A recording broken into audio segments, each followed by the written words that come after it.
tem acontecido muita coisa no Brasil, né, cara? Tem, cara. É. Tem. Muita coisa.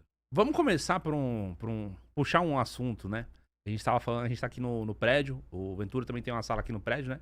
Graças a Deus é mais fácil assim, né? Só se peguei o elevador pra chegar É aqui. muito mais fácil. Foge do trânsito de São Paulo, né? É. E ontem saiu aquela notícia a respeito que o MPF agora pediu, né? A decisão agora do procurador daqui do MPF de São Paulo é que a Jovem Pan tenha a sua concessão cassada e tal. E aí, a gente tava conversando sobre isso, né? Você começou, um dos programas da Jovem Pan foi você que começou lá, né? Que é o Sim. Linha de Frente.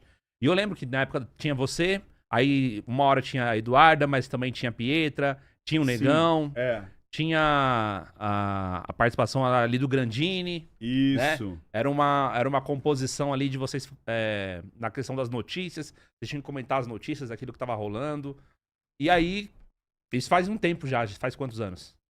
Cara, começou, se eu não me engano, eu não sei se foi logo depois da pandemia, ou um pouco antes da pandemia, aí adentramos na pandemia, mas como é que foi a história? O seu Tuta, o Tutinha, né, o seu Tuta, porque tem o Tuta pai, o Tutinha, que era o filho do seu Tuta, que faleceu há pouco tempo, e o Tutinha Neto. Tutinha Neto, que é responsável... Que é o único careca. Então, essa é a diferença. É verdade, é verdade. E aí... Brincadeira, ele é gente boa, hein? O seu Tuta, né, o Tutinha, ele me chamou, eu já fazia bastante participações ali na casa e tal, e aí ele me chamou pra criar esse programa Linha de Frente. Ele falou assim, Ventura, eu não quero nem o Pânico e não quero o Pingo nos Is. Então, o que significava? O Pânico falava de política, mas de uma maneira super, como até hoje, super, assim, na veia humorística. E o Pingo nos Is era a coisa mais séria, né? O Antunes. Não, você vê até pelo perfil. A roupa que todo mundo usa, todo mundo de terno e gravata. No Pânico o pessoal usa boné, usa moletom, tá nem aí. É isso aí. E aí, eu falei, legal. E aí a gente viu algumas referências, tinha tem umas referências americanas e tal. Ele falou assim, ó, eu não quero água com açúcar. Eu quero que tenha o debate, eu quero que a pessoa estiver zapeando, parar e falando, tem que ficar aqui. E aí eu comecei a construir a abertura, e foi legal que depois os outros apresentadores permaneceram com esse formato. Então tinha uma apresentação engraçada, uma apresentação que era um clickbait ali, tinha uma provocação. No final tinha um editorial, então eu resumia tudo aquilo num texto, né, do que tinha acontecido. Alguns viralizaram, porque quando foi muito mais próximo ali das eleições. E eu falei, cara, a intenção é o quê? Que eu fizesse o passar de pratos ali, mas também provocasse, né? Tipo, provocasse a direita, a esquerda, e era literalmente 2 de direita e 2 de esquerda. E olha que legal, numa rádio que era considerada 100% de esquerda, sendo que a Magalhães, a Vera Magalhães era de lá, o outro lá que eu esqueci do Oclinhos, que tá na como é que chama? Não é CNN, é na Band ali. Eu não me lembro agora. Como é que chama? Josiel? Joel Pinheiro. Não, Joel Pinheiro também, mas tinha um outro, acho que é o Josuel, não sei.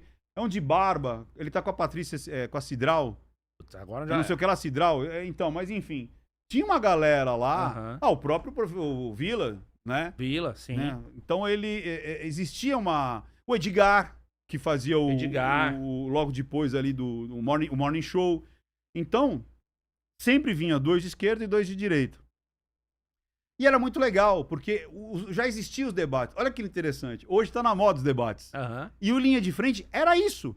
Era 2 de direita, 2, só que obviamente era uma horinha, engessado ali, às vezes em 4 temas, então a gente tinha que... Mas era o debate. Era 2 de direita, 2 de esquerda para debater os assuntos da semana. Aí a gente pegava os assuntos da semana e jogava ali pro debate. E eu provocava um, provocava outro e tal. E depois eu dava ali, às vezes, as minhas cartas finais. Eu acho que até depois isso serviu de inspiração, porque acontecia na CNN com a Gabriela Prioli e o Caio. Sim, ficava o debate... Porque o Coppola tava às vezes, assim, tinha ele e a Gabriela Prioli, e tinha no meio, acho que era o Gotino, né? E ele ficava fazendo essas provocações, jogando pra um lado. Aí depois saiu o Caio, trocava o Caio, colocava o Arthur, né? Que é deputado estadual. Cara. Não é o nome Arthur, do não. outro, acho que é Josiel. Depois dá uma procura o nome dele aí. Acho que é Josiel... Enfim, mas dá uma olhada aí. Queria lembrar o nome dele, ele é muito importante aí como comentarista. Aí. E aí, a gente foi crescendo e foi tomando corpo, era muito legal. Aí foi pra todo dia da semana. Aí eu falei, cara, todo dia... Só um minutinho. Gabriel, aumenta o microfone aí. O pessoal tá dizendo que tá baixo. Será que é esse? Depois é um de barba? Aumenta o do Ventura e o meu um pouquinho. Mas enfim, o que eu quero dizer é o seguinte, tinha sempre uma pluralidade. A Jovem Pan sempre teve pluralidade, sempre. E alguns programas eram mais à esquerda, como o 3 em 1. O 3 em 1 era muito mais à esquerda, que antecedia o Pingo nos Is. O Pingo nos Is, cara... A esquerda ou a direita, você falando? Não, Não é esse aí, não. E aí, tinham programas que tinham os dois, tinham programas que eram mais pra esquerda e tinham programas que eram mais à direita. Entendi. Então tinha uma pluralidade, era bem legal, era bem bacana. E basicamente era o dia inteiro política. Só falava-se de política, não tinha entretenimento, era difícil, era o dia inteiro política. Hoje a rádio é mais diversa, né? E aí foi pro dia a dia. Aí no dia a dia eu falei, cara, não dá. Por quê? Porque eu tinha todas as minhas outras coisas. Eu fazia Brasil Paralelo, que eu fiz o programa, inclusive, Ministério da Verdade. Então também, a gente pegava os assuntos. Cara, tem uma coisa muito legal, mas deixa eu terminar essa parte do Linha de Frente. E aí, começou todo dia. Eu falei, cara, todo dia eu não posso fazer, porque eu tenho um monte de coisa pra fazer. E quando chegou muito próximo da eleição, cara, mas muito próximo da eleição, aí eu comecei já a sentir as interferências. Foi quando começaram a mandar embora, isso em outubro de 22. Começaram a mandar embora um monte de gente começou já a ser perseguida. Porque a perseguição começou já anti-eleição. Uma galera começou a perder canal, candidatos começaram a perder canal, gente comum começou a perder canal. Foi quando o Ang perdeu o canal dele. O cara tava lá com, sei lá, 10 mil seguidores no Instagram, ele perdeu o canal. E a galera começou a ser perseguida, cara, mas assim, a olhos nus. E aí eu falei, cara, isso aqui tá... E foi de montão, né, cara? De montão. Então... Não foi um cara só, porque ele fez algo... E hoje a gente sabe... O que ele fez individualmente, não. E detalhe, hoje a gente sabe que foram comandos por debaixo dos panos para o X, para o Facebook. Eu perdi meu canal no YouTube 3 vezes, cara. Olha que doideira. Por causa disso? Ninguém sabe, entendeu? Aquela coisa... tive uma postagem agora, há poucos dias, falando de pedô, né? O pessoal já sabe, né, que agora, como é ao vivo, não tem edição. Sobre pedô e o Biden. E aí, e ela era para alertar as mães, as famílias, de a linguagem silenciosa do pedô, entendeu? E é muito característico. E aí, simplesmente saiu do ar, cara. Tirou. Tava explodindo de visualizações e tudo mais. E aí tiraram do ar. Qual que foi a explicação da plataforma? Nenhuma. Zero. Mas isso foi no YouTube? Não, isso foi no Instagram. No YouTube foi muito engraçado. O que aconteceu aqui com a gente foi o seguinte. A gente fez um vídeo sobre o vídeo do Felca. Reagindo ao vídeo do Felca. O vídeo do Felca tá no ar. Mas o nosso saiu do ar. E olha o que aconteceu. Então. O do Felca, quando eu comentei algumas coisas, no Instagram, tiraram do ar também. O meu tiraram do ar. Meio confuso. O do YouTube, que eu fiz a reação, assim que eu subi, ele já deu desmonetizado. Que foi uma das coisas que eu questionei. E aí é o seguinte, é o binário. O que eu chamo de binário? O binário é o seguinte, é tudo ou nada. É 8 ou 80, é 0 ou é 100. Então o binário é assim, se ele escolheu que o Felca de repente acertou, ele tem que comprar tudo que o Felca falou. E o outro lado tem que ser anulado. Esse outro lado é o quê? Qualquer pessoa que criticar qualquer coisa sobre o Felca. Você entendeu? Então você pode estar 99% a favor do cara e 1% falando que aquele poderia ter sido melhor. Ou aquele vacilou. Não! Você está com inveja! Você está com orgulho! Você está com... Porque a pessoa não consegue ver o caminho do meio. É 8 ou 80. É tipo, qual é a hashtag que eu comprei? Então eu vou ter que seguir essa hashtag pro resto da vida, porque senão eu não consigo pensar em... tem coisa aqui que tá importante. Aqui também. O meu público hoje é muito mais maduro. No início, era muito engraçado. A pessoa entrava e falava assim, mas você vai Tá cancelando ou tá passando pano? Ah, você é a favor ou contra o que aconteceu? A pessoa não conseguia, cara. E nesse vídeo do Felca, a gente falou de coisas tipo, cara, isso foi hiper mega importante. Aqui eu acho que ele passou a mão. Aqui ele não precisava ter usado esse exemplo. Tanto é que ele usa um exemplo da Bel, sendo que ele nem viveu essa época. Ele mesmo falou que nem entrava na internet, nem podia ter canal, aquela coisa toda. E outra, ele pegou o mesmo vídeo que foi manipulado lá em 2020, 2021. Entendeu? A menina, cara, ela tinha mais de 1 bilhão de visualizações. Ela tinha milhões e milhões de minutos. Olha isso, milhões e milhões de minutos postados. Pegaram 1 minuto e meio, editaram, trocaram as ordens, coisas que tinham às vezes 10 anos atrás, pra colocar ali e falar, olha, aí tinha aquele Challenge Foods, aquele que era o desafio das comidas, que todo mundo tava fazendo. É aquela velha história do espírito do tempo. Ai, mas desnecessário. Tá, mas naquela época... Todo mundo fazia. Todo mundo fazia. Todo mundo fazia. Então, o Zóio fazia, o Felipe Neto fazia, o Lucas Neto fazia, todo mundo fazia. Aí quando você destaca, fica parecendo que existe ali... E aí por isso que eu falo, quem domina a comunicação domina o mundo, cara. Simples assim. E aí esse vídeo foi desmonetizado. E aí eu falei assim, cara, como é que pode um vídeo que já nasce de uma forma polêmica, que foi o dele, num canal que não falava sobre aquilo, que foi desmonetizado logo de cara, e ele acho que bateu 3 milhões em 24 horas. Não sei se foi desmonetizado não, hein? Eu acho que foi desmonetizado sim, hein? Eu acho porque Mas enfim. Você não via nenhum anúncio. Mas a gente e tem muita gente que falou assim, não... Teve gente que falou que viu. Porque eu sei que não tinha... Muita gente falou, cara, eu não vi nenhum anúncio, mesmo não sendo premium. Então, o que eu achei estranho foi o algoritmo ter facilitado absurdamente um tema que você sabe que é polêmico, que quando você fala de alguns assuntos no YouTube, ele tira a tua visibilidade. Depois que estoura as bolhas, aí tudo bem. Aquele negócio dá 30 milhões, 40 milhões, aí tudo bem. O problema você sabe qual que é? São as 24 horas. As primeiras 24 horas é toda a arquitetura do YouTube. Se você se dá bem naquelas 24 horas, o resto é consequência.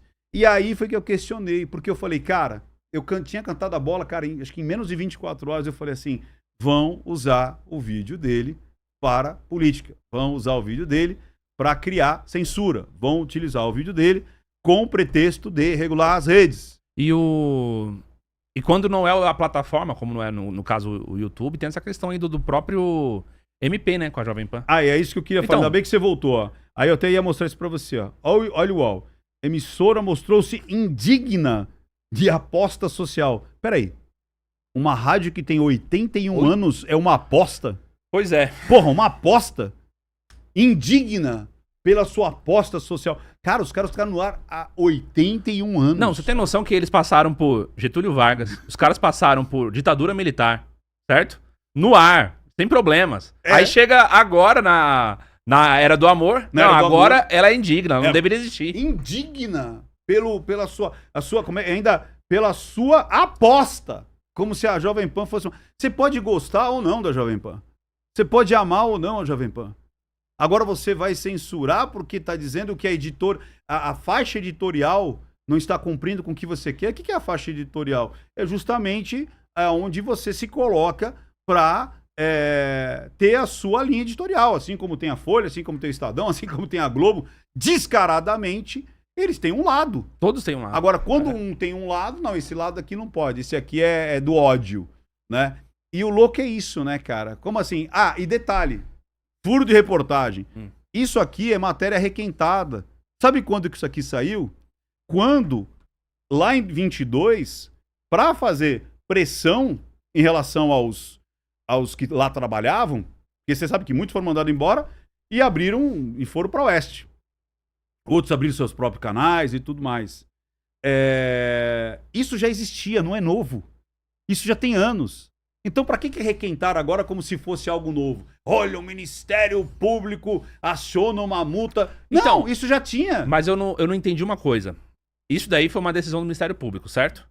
Mas a decisão do Ministério Público, a denúncia foi lá atrás, mas as alegações finais e a decisão do Ministério Público é uma coisa mais atual. É a mesma denúncia. Mas digamos que tá dizendo assim, ó, o processo ainda tá vivo, hein, gente? É isso aí. É tipo assim... Não morreu não, não foi arquivado. Aí o pessoal fica, por quê? Porque de repente a Jovem Pan já tava de novo retomando, porque ela tomou várias pauladas de todos os lados. Só que esse negócio é uma empresa de 81 anos, cara. Ela deve ter passado por altos e baixos, com certeza, várias vezes. Várias vezes. É isso que às vezes a galera não entende. Que é tipo assim, você fazer sucesso é fácil, não é tão difícil. Você viralizar, explodir é fácil, não é tão difícil.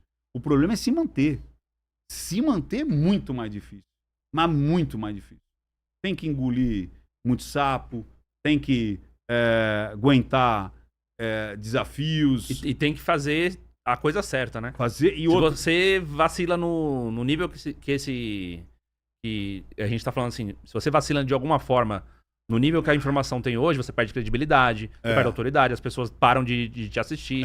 E, acima de tudo, se você não tem responsabilidade com o trabalho jornalístico de uma rádio como a Jovem Pan, rapidinho você cai. Por um lado, né? Porque o outro pode falar um monte de besteira. Tem muita gente aí falando um monte de besteira, um monte de mentira, e a televisão continua no ar. Continua no ar. Entendeu? Isso é fato. Sempre pesa mais pra um lado. A gente sabe como que é. O problema é isso que as pessoas estão questionando. É tipo assim, cara, um lado gostaria que a lei fosse seguida à risca. O outro lado quer que a lei persiga os opositores políticos. Simples assim, tá muito claro. Um lado quer que a lei, as prerrogativas sejam cumpridas. E o outro lado quer que a lei seja para perseguir os opositores. Então, é isso. Então, tá muito claro. E isso aconteceu em todas governos autoritários em toda a história. Toda a história. Você sabe o que o Bigodinho fazia? O Bigodinho, quando ele assume, que depois descobriu que ele mesmo lá forjou lá o fogo lá no, como se fosse lá o Ministério lá da Justiça lá e tudo mais, onde estavam lá os inquéritos, aquela coisa toda. Me corrija se eu estiver errado. Eu sei que foi um prédio público muito emblemático. Logo depois, acho que na Noite dos Cristais ali, começaram a quebrar tudo quanto era as vitrines lá dos judeus, aquela coisa toda. Depois acreditam que ele que forjou essa invasão, semelhante, né? Ele forja uma invasão, uma quebradeira, tá com fogo, aí fala, foi esses caras aqui. E aí ele pega, não só os judeus, a primeira camada que ele pega foi os oficiais do governo que estava governando com ele. Então ele pega todos os opositores e fala assim, vocês que incentivaram a invadir o prédio. E aí começa um julgamento. Quem que julga?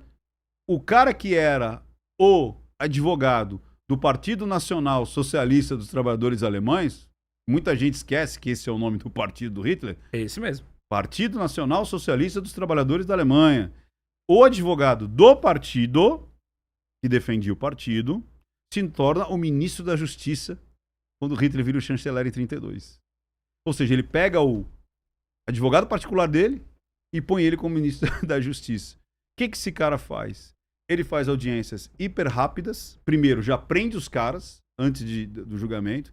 Os caras se alimentam mal, ficam com a barba mal feita, dão roupas com números maiores, roupas rotas. Não deixa ele vestir os uniformes. Nossa. Inclusive, isso aconteceu há pouco tempo, né? O juiz determinou que os réus não poderiam usar o uniforme do exército.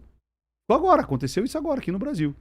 E aí, por quê? Porque comove, né? Como assim? O cara que é o exército, o cara que lutou pela pátria, o cara que é lá 5 estrelas, 10 estrelas, que lutou na Primeira Guerra, que foi pro fronte e tudo mais, agora está sendo questionado por um civil, vamos dizer assim. E aí esse cara faz o quê? Sumariamente, ele condena os caras ali em uma audiência. E detalhe, aqueles que estavam tendo uma desenvoltura, puxando a lei, isso tem na internet. Ele pega a Constituição e joga no cara. O cara até desvia, assim, joga no cara e fala assim, a lei sou eu que decido o que é o que não é.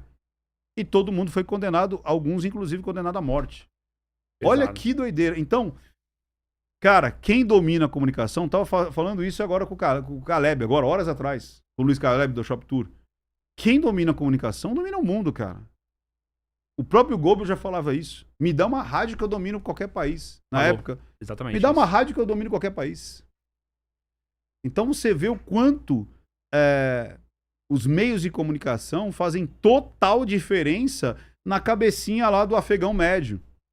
O afegão médio, cara, tem o canalha. O canalha, ele usurpa. O canalha, ele ganha alguma coisa com isso. Mas o afegão médio, ou seja, aquela população mais humilde, ela assiste o quê? Ela assiste televisão, cara. Ela ouve rádio ainda. Ela põe o rádio pra tocar, pra lavar a louça, ela pra limpar a casa, no automóvel que ela tá dirigindo, fica rolando o rádio ali. Chega em casa cansado, é automático, já põe na novela. É engraçado porque quando a pessoa fala que te vê no Pânico, por exemplo, a pessoa fala, não, mas eu fico às vezes te assistindo pelo rádio. É isso aí. Aí você fala, no rádio? Nossa, como tem gente que ainda, por exemplo, ouve o rádio. Muita. E é o principal veículo de informação pra pessoa. Em massa. Em massa. Ainda é. A TV e o rádio é o maior. Muita gente fala, porque o YouTube é forte. Mas Muito. o rádio e a TV é muito maior. Agora imagina você sendo macetado todo dia com essas informações que essas redes querem te colocar. Todos os dias. E às vezes o dia inteiro. E aí o povo começa a acreditar em muitas coisas que não foram ditas, que não aconteceram e tudo mais. Quer ver uma que é polêmica? A tal da... isso é uma gripezinha. Todo mundo fala que foi quem? Foi o Bozo que falou. Cara, foi o Drauzio Varela. Eu tenho esse vídeo, inclusive, aqui. Quem falou a primeira vez foi Drauzio Varela. A primeira vez, eu lembro. E ele tava parodiando o Drauzio Varela. Teve lá um médico aí que falou que era uma gripezinha, né? E foi o Drauzio Varela. Só que pro afegão médio, não, quem falou foi ele. E vai falar que não. Ele tem certeza absoluta, porque ele ouviu isso 1000 vezes. É igual do negócio do pintou o clima. Porque ele falou que pintou o clima. Cara, tem as imagens.